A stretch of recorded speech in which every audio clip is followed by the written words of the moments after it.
Good morning. কেমন আছো বলো তো সবাই? আশা করছি তোমরা সবাই ভালো আছো, আর আমরাও বেশ ভালো আছি। আমার আরও একটি নতুন ব্লগে আবারও তোমাদেরকে স্বাগত জানাচ্ছি। তো সকাল ঘড়িতে এখন বাজে 8:30, আর এখন দেখো চা ফা খেয়ে মিঠিকে একটা পাউরুটি দিয়েছিলাম দুধের সাথে, সেটা শ্যুট করা হয়নি। তো খেয়ে এখন সবাই মিলে চললাম মিঠির স্কুলে, যেহেতু গতকালকে তোমাদেরকে জানিয়েছিলাম যে আজকে মিঠির স্কুলে যাওয়ার আছে, তো সেই কারণেই ছুটলাম। আর এখানে স্কুলের সমস্ত কাজ শেষ হওয়ার পর ওর পাপার জন্য অপেক্ষা করছি, স্কুটি আনতে গেছে তো সেই কারণে। আর এটা হচ্ছে ওর ক্লাসরুম এদিকেই। তো চলো এবার বাড়িতে যাই।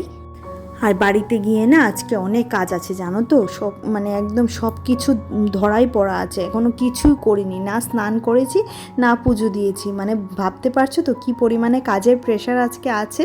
কারণ আজকে না ঘুম থেকে উঠতে একটু দেরি হয়েছে। ওই যে শনিবারটা আমার একটু কি বলবো, একটু আরাম করে কাটে। সে আরাম করতে করতে না সকালে ঘুম থেকে উঠতে বেজে গেছে 7টা, জানো তো। আর 7টায় উঠে না এবার 8টায় স্কুলে যেতে হবে। যদি স্কুলে যাওয়ার ভেজালটা না থাকতো না তাহলে 8টা থেকে 10টার মধ্যে যেতে হতো। তো স্কুলে যাওয়ার ভেজালটা যদি না থাকতো না তাহলে কিন্তু স্নান করে পুজো দিয়ে নিতে পারতাম, জানো তো। 7টা তো আর কোনো সেই বেশি দেরি নয়, কিন্তু কি করব, যেহেতু স্কুলে আসতে হবে। আর 8টা থেকে 10টার মধ্যে বলেছিল, আমার যেতে যেতে কিন্তু 9:30 বেজে গেছিলো। আর এদিকে রাস্তায় এসে যে ঝমাঝম বৃষ্টি, এই মুহূর্তে দাঁড়িয়ে পড়লাম। কারণ মেয়ের মাথায় তো কিছুই নেই, আমাদের হেলমেট আছে কিন্তু মেয়ের মাথায় টুপি টুপি কিছুই নেই, তো সেই কারণে দাঁড়িয়ে পড়তে হলো। আর এখানে না প্রায় 15 থেকে 20 মিনিট দাঁড়িয়েছিলাম, জানো তো। একে তো দেরি, আরও হচ্ছে দেরি। আর এদিকে মিঠির বাবা কিছুটা সবজি নিয়ে এসেছিলো, তো সবজিটা কেটে নিচ্ছে। আজকে করব এই যে বেগুন দেখতে পাচ্ছ, এটা দিয়ে বোয়াল মাছের মাথার কাটা চচ্চড়ি করব। আর করব তোমার এই কাঁকরোল আর আলু ঝিরিঝিরি করে ভাজা করব। তো কালকের ভ্লগটাতে না আমাকে একটা বন্ধু কমেন্ট করেছে। বন্ধুটির নাম হচ্ছে অনুভা চৌধুরী। সে বলেছে, এটা কি তোমার নিজের বাড়ি? আর তুমি তোমার ঠাকুরের গোপালের আসন আর ছাদের গাছ দেখিও। থ্যাংক ইউ, তোমার ভালো লেগেছে আমার ঠাকুরের আসন, গোপাল, ছাদ, বাগান এসব খুব ভালো লেগেছে। তবে বন্ধু কি জানো তো, এটা আমার নিজের বাড়ি নয়, এটা হচ্ছে আমার শ্বশুরের বাড়ি, জানো তো। আর বলো তো, মেয়েদের নিজের বাড়ি বলে কি কিছু হয়? হয় না তো। মেয়েদের ওই দুখানাই বাড়ি থাকে, একটা বাবার বাড়ি একটা শ্বশুর বাড়ি। কোথাও যেতে গেলে যদি বলি বাড়ি যাচ্ছি, তবে সবাই প্রশ্ন করে কোন বাড়ি যাচ্ছ, শ্বশুর বাড়ি না বাবার বাড়ি, তাই না?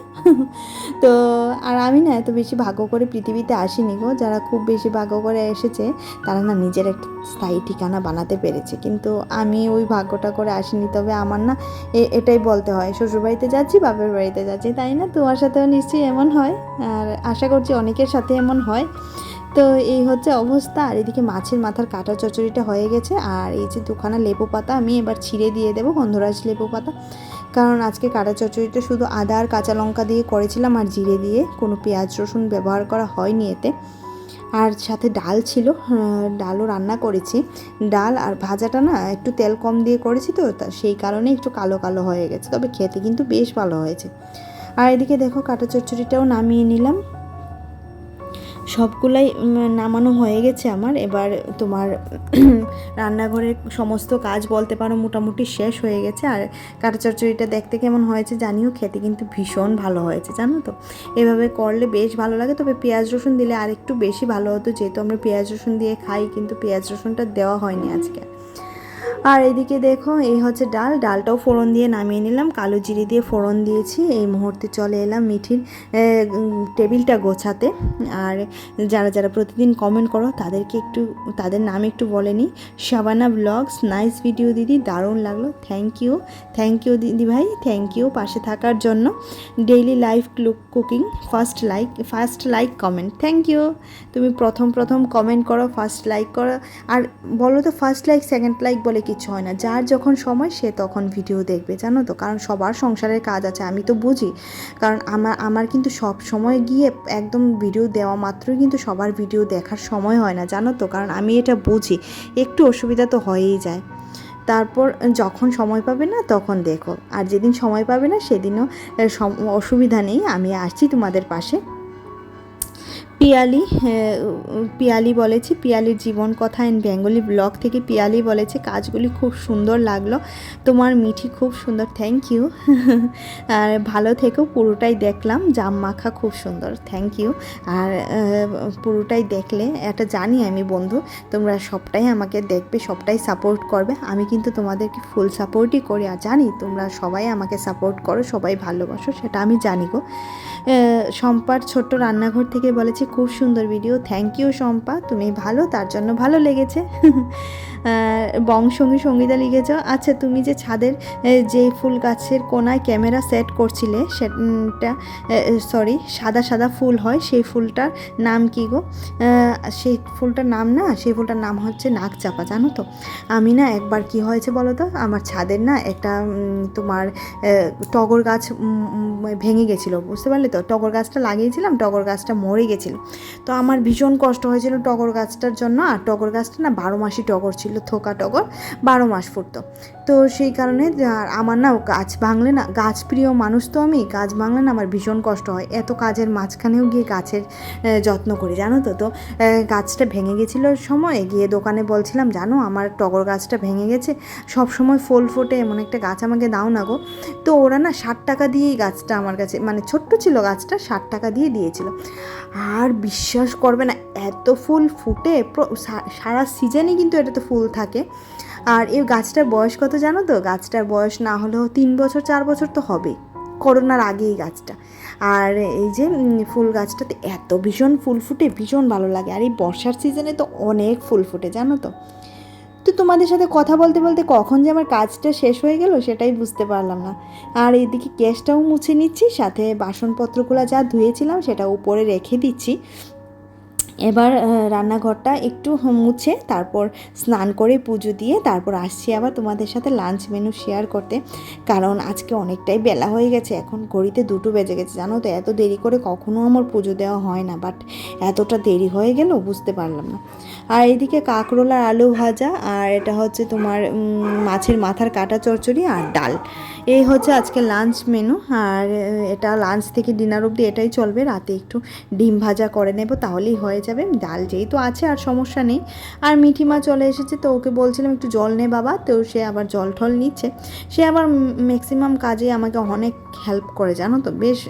মানে বেশ হেল্প করে আমাকে। তো এদিকে ফ্রিজ থেকে জল নিচে, বলছিলাম যে ফ্রিজ থেকে নিস না, ঠান্ডা লাগবে না, সে তো এখান থেকেই নেবে, জানো তো? তো খাওয়া দাওয়ার পর আজকে আর ঘুম হয়নি, হ্যাঁ শুয়েছিলাম শুধুমাত্র। আর এই যে মিঠি আর আমি ছাদে চলে এলাম, ছাদে এসে দেখছি কোন কোন গাছে কি কি ফল হয়েছে। আর আজকে না ছাদ থেকে একটা আমও নিয়েছি, জানো তো? আর বাচ্চাটাকে না একটু ছাদে ফাদে নিয়ে আসি, কেন বলো তো? কারণ সারাক্ষণ তো একা ঘরে থাকে, কোথায় আর যাবে, তো সেই কারণে ছাদেই নিয়ে আসি। আর এসে দেখছি পেয়ারাটা না হলুদ হয়ে গেছে, মনে হচ্ছে আজকে কালকের মধ্যে পেয়ারাটা পেকে যাবে, দেখো। আর পেয়ারাটা ভীষণ বড় হয়েছে। আর এই মুহূর্তে না কিছু আমরাও তুলে নেব, সেদিন যে আমরার যে টকটা করেছিলাম, আমরার যে জল টকটা করেছিলাম, সেটা না মিঠির পাপার ভীষণ ভালো লেগেছিল খেতে। তো সে বলছিল যে কিছু আমরা পেরে নাও, আবার আমরা তো হবে। আর এই গাছগুলোতে দেখছি আমরা না পারলে আমরা হচ্ছে না, জানো তো? আর এদিকে মেয়ে একটা আমরা পেয়ে গেছে, তো ভীষণ খুশি, আরও নেবে সে, এবার দৌড়ে যাবে ওই গাছে, মানে তার জন্যই আমরা গাছগুলো লাগানো, জানো তো? আমরা ভীষণ ভালোবাসি সে খেতে, বাজার থেকেও না কিনে এনে তাকে দিই। তো এবার ভাবছি বাজার থেকে যাতে আর কিনতে না হয়, সেই জন্যই 2খানা গাছ যখন তার ইচ্ছে হবে গাছ থেকে নিয়ে বলবে মা কেটে দাও, আমি খাবো। তো বাচ্চাদের না এই ছোটো ছোটো আবদারগুলো রাখতে হয়, জানো তো? কারণ যখন আমরা একা সংসারে একটা বাচ্চা মানুষ করি, তখন কিন্তু তারা কি হয় বলো তো, একঘেয়ে হয়ে যায়, তাই না? তখন তাদের এই গাছ প্রকৃতির সাথে, গাছ ফুল এসবের সাথে যখন পরিচয় করিয়ে দেওয়া হয়, তখন তারাই নিজেদের দেখবে এই গাছগুলো, মানে এই পরিস্থিতির সাথে মানিয়ে নিতে পারে, জানো তো? তখন আর তাদের একা, যখন মিঠি বলে আমার একা একা ভালো লাগছে না, তখনই বলি ছাদে যে এতগুলো গাছ আছে, যা ওদের সাথে গিয়ে খেলা কর, নাহলে গোপোষণাকে পুজো দে। আমি মেয়েকে না সবসময় এরকমভাবেই বোঝাই, কি করব বলো? সবসময় তো আর বাড়ি থেকে বের করে গিয়ে কোনো পার্কে খেলা বা কোথাও যাওয়া, আর আমি এটা করিও না, জানো তো? কারণ আজকে বেরোবো, কালকে আবার ওর অভ্যাসটা বাজে হয়ে যাবে, হ্যাঁ বেরোচ্ছি না কেন, চলো মা বেরোবো। টাইম হলেই সে কিন্তু, ঘড়ি দেখতে পারুক আর না পারুক, টাইম হলেই কিন্তু সে বলবে চলো চলো চলো, আমার টাইম হয়ে গেছে, ঘুরতে বেরোই, তাই না? তো সেই কারণে যখনই সে ছোট ছিল তখন থেকে ওকে একটা একটা গাছ এনে দিতাম, বলতাম তুই নিজে লাগা। যখন আমি গাছ লাগাতাম তখন সে গাছটা বসাতো আর আমি না মাটিগুলি দিতাম, আর অনেক সময় ও মাটি দিত, আমি গাছটা বসাতাম।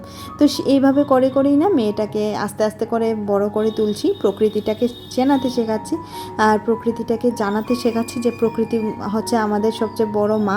প্রকৃতি মা যখন রুষ্ট হবেন তখন সব কিছুই খারাপ হয়ে যাবে, তাই না?